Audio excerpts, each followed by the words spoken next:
In the 8th page,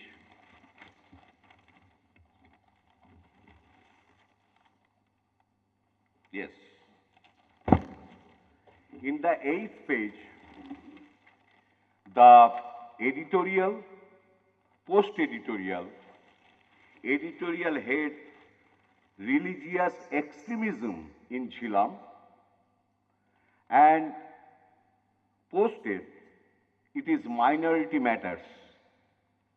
They are thinking that minority issues are very much important in this country and in the subcontinent.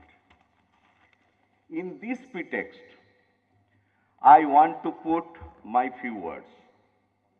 Everyone has the right to freedom of thought, conscience, and religion.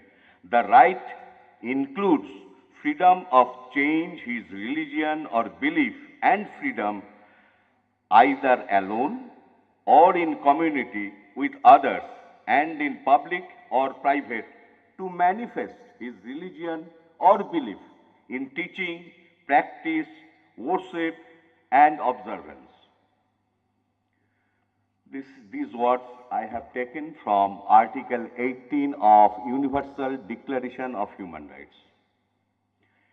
It was prepared in 1948, 10th December, and India, Pakistan, most of all the countries of the universe, about 200 countries, they have signed and agreed to this point. So says the Universal Declaration of Human Rights adopted at the United Nations 1948. But voluminous reports and conflicts and religious violence due to sheer intolerance are coming from every nook and corners of the South Asian neighbors, and principles continue to be widely dishonored by the clergies and the states. In some areas, the violations of religious liberty have increased with a rise of sectarian violence, an increase of anti-Semitism, and a proliferation of blasphemy laws that are used to suppress not only religious but political dissent. States have started to peep and negatively influence the living of its citizens and trying to establish a monolithic identity of the populace to meet their electoral and other gains.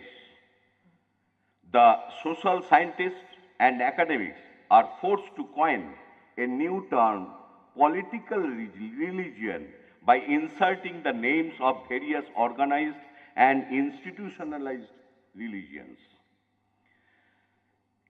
In 1966, United Nations passed the International Covenant on Civil and Political Rights, expanding its prior statement to address the manifestation of religion of belief.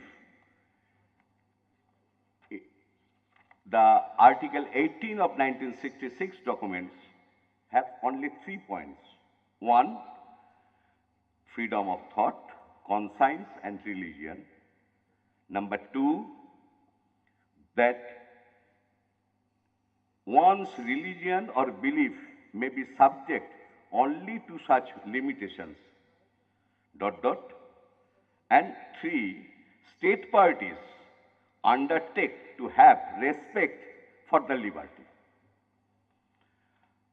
I hope you will agree. In India, Hindu fundamentalist; in Pakistan, Bangladesh, Muslim fundamentalist; in Burma, Buddhist fundamentalist, Rohingyas are being attacked. Everywhere, the minorities are being attacked, and unfortunately, respective states are not taking proper steps.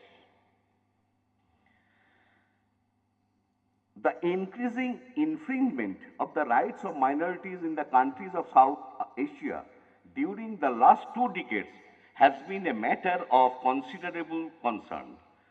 The success of fundamentalist forces to gain access to state power in varying varying degrees of control and thus to exercise influence over the government have brought about a social and political climate inimical to the interest of minorities.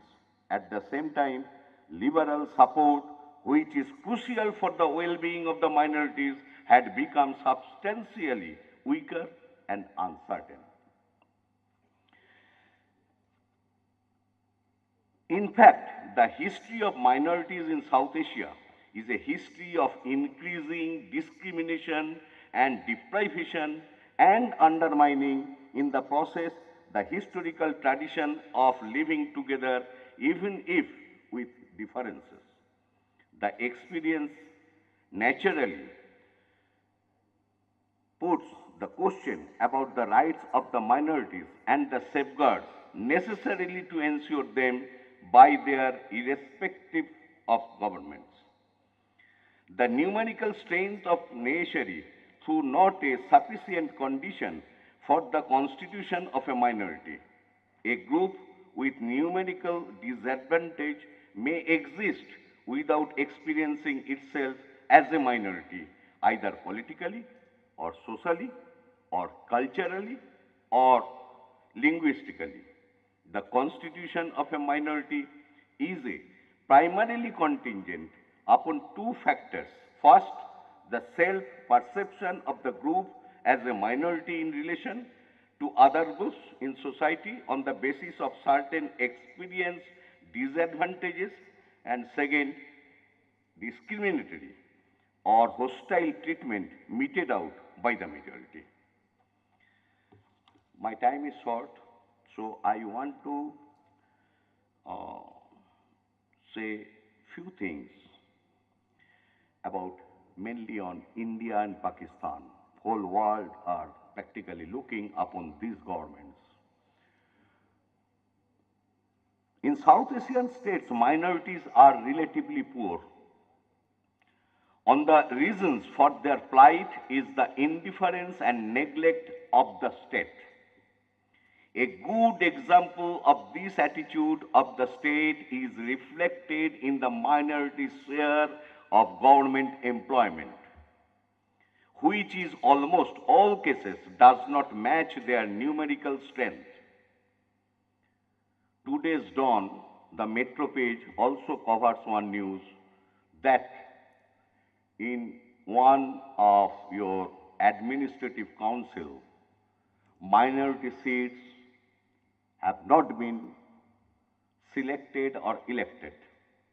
About 16% of the administrative council. I am working on torture issue. All over India, Hindus are majority. But if you visit prison, you will find another funny thing, that majority of the prison populace, they are Muslims or Dalits or tribals, the marginals. People are being killed. Police, military is saying that it is for self-defense. Who are being killed? They are Muslims in India. And it is going on. And I think you can remember in Pakistan also it is the same. In 1947, Hindu population in Pakistan was about 20% of the population. And now it is 2%. Where those people have gone? Where? I must admit, I must acknowledge, appreciate today morning session, Honorable Minister, what he said, what he expressed from the government, I must admit, it is a good. And I have seen, I have observed that Prime Minister of Pakistan, few days before, he visited one holy Diwali occasion and said something I have read through media, internet. It's a good sign. And what is going on when it is reality in Pakistan? What is in India? Our Prime Minister said, those who are eating beef, they should go to Pakistan. When this part of the state is changing, our part is worsening. India, the biggest democracy. So, question is, I want to put here just to think, with due respect to every religion,